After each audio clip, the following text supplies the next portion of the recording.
Naam, saa chache tu kabla ya maandamano ya kitaifa kesho Julai tarehe 7, Tanzania imeingia katika awamu mpya ya kutokuwa na uhakika.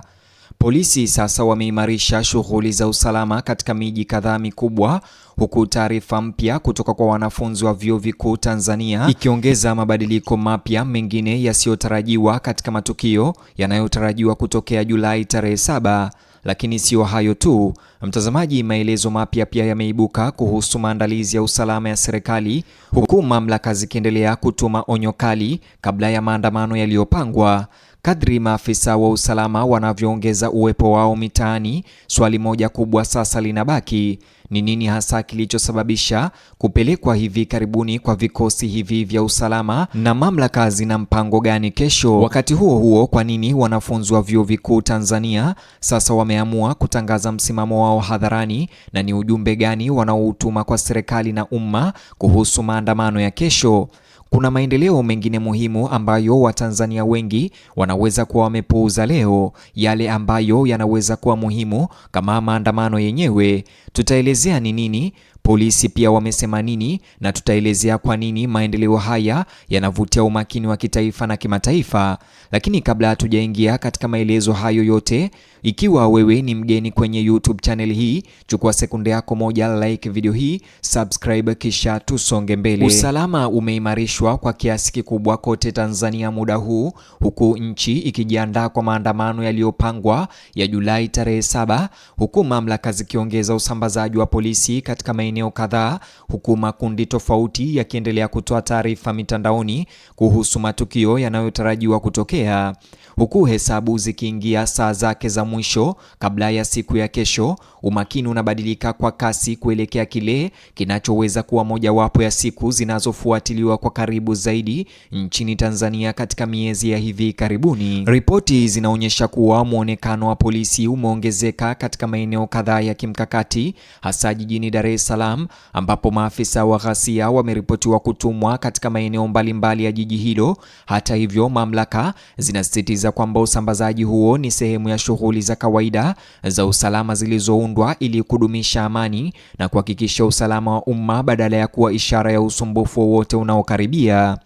Serikali pia imedumisha msimamo wake kuhusu maandamano yasiyoidhinishwa na mikusanyiko ya kisiasa isiyo na kibali au barua ya jeshi la polisi. Maafisa wanaendelea kusisitiza kwamba mikusanyiko ya umma inayofanywa bila idhini ya kisheria au ruhusa ya jeshi la polisi inayohitajika inabaki kuwa marufuku, na wamewahimiza raia kufuata sheria, huku wakiepuka shughuli zinazoweza kuvuruga utulivu wa umma.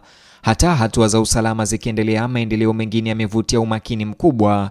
Taarifa iliyotolewa na kundi linalojitambulisha kama wanafunzi wa vyuo vikuu vya Tanzania imeingia katika mazungumzo ya kitaifa, ikiashiria kwamba baadhi ya wanafunzi wanakusudia kushiriki katika maandamano, huku wakisisitiza kwamba ushiriki wao unapaswa kubaki wa amani na halali.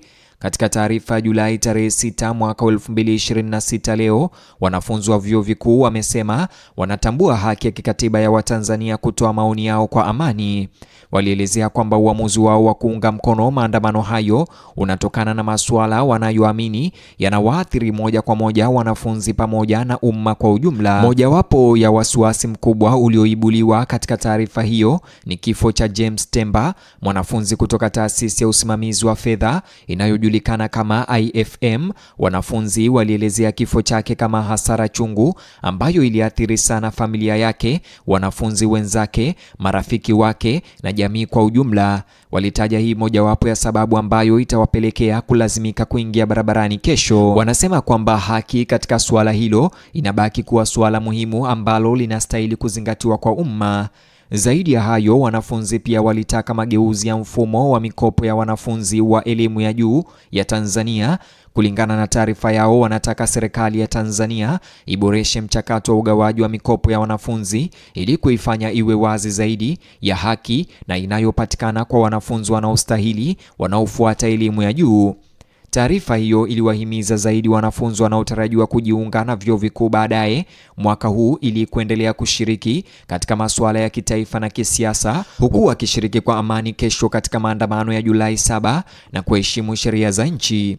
Hata hivyo, inahitimisha kwa kusema kuwa wanafunzi wana jukumu muhimu la kutekeleza katika kukuza haki, usawa na maendeleo ya taifa. Yote haya waliandika katika barua hiyo yao walioisambaza mitandaoni mapema leo. Wakati huo huo, waangalizi wa kimataifa pia wamekuwa wakifuatilia matukio yanayozunguka maandamano yaliyopangwa.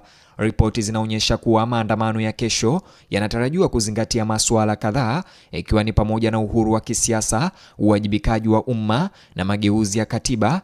Wakati huo huo, baadhi ya viongozi wa upinzani na mashirika ya haki za binadamu yanaendelea kuibuliwa kuhusu kukamatwa kwa wakosoaji wa serikali na vikwazo vinavyoathiri shughuli za kisiasa. Licha ya majadiliano yanayoongezeka ya umma, mamlaka hazijatangaza mabadiliko yoyote kwenye mkakati huo wa usalama.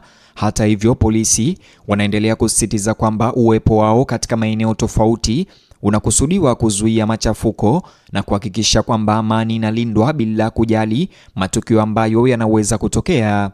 Huku biashara, abiria na wakazi wakijiandaa kwa siku ijayo, kutokuwa na uhakika bado kuna baki kuhusu jinsi matukio yatakavyotokea. Baadhi ya raia wanatarajiwa kuendelea na shughuli zao za kawaida, huku wengine wakifuatilia kwa karibu matangazo rasmi na maendeleo kutoka kwa mamlaka za serikali na mashirika mbalimbali yanayohusika katika mjadala unaoendelea wa umma. Mojawapo ya maswali ambayo watu wengi wanaendelea kuuliza kabla kesho ni jinsi maandamano ya kesho yanaweza kuwa makubwa na kama yatabaki kuwa ya amani siku nzima. Jibu hilo linaweza kuwa wazi tu baada ya matukio kuanza kutokea ardhini na kufanya saa kadhaa zijazo kuwa muhimu sana. Suala jingine linalofuatiliwa kwa karibu ni kama mashirika ya ziada au watu mashuhuri watatoa taarifa kabla ya maandamano kuanza. Matangazo kama hayo yanaweza kuathiri matarajio ya umma na kuunda zaidi mazungumzo ya kitaifa kadri nchi inavyokaribia Julai 7. Huku saa za mwisho kabla ya maandamano yaliyopangwa zikiendelea kuhesabiwa, Watanzania wengi wanatarajiwa kuwa macho kwa matangazo zaidi kutoka kwa mamlaka za serikali na jeshi la polisi pamoja na waandaaji wa maandamano hayo. Mawasiliano yoyote rasmi yaliyotolewa kabla ya siku ya kesho Julai 7 asubuhi yanaweza kuathiri kwa kiasi kikubwa matarajio ya umma na mazingira kwa ujumla yanayozunguka siku hiyo. Mashirika ya usalama pia yanatarajiwa kuendelea kufuatilia hali kote nchini, haswa katika vituo vikubwa vya mijini ambapo muonekano wa polisi tayari umeongezeka. Ikiwa kupelekwa kwa watu zaidi au maagizo mapya yatatolewa bado haijajulikana, na kufanya saa zijazo kuwa muhimu sana kwa wakazi na mamlaka. Wakati huo huo, mtazamaji, waangalizi wa kisiasa wanasema matukio ya Julai 7 yanaweza kuwa wakati muhimu katika mazingira ya kisiasa ya Tanzania, bila kujali idadi ya watu waliojitokeza au matokeo ya siku hiyo. Jinsi waandamanaji na mashirika ya usalama wanavyojiendesha, kuna uwezekano wa kuunda majadiliano ya umma muda mrefu baada ya maandamano kuisha.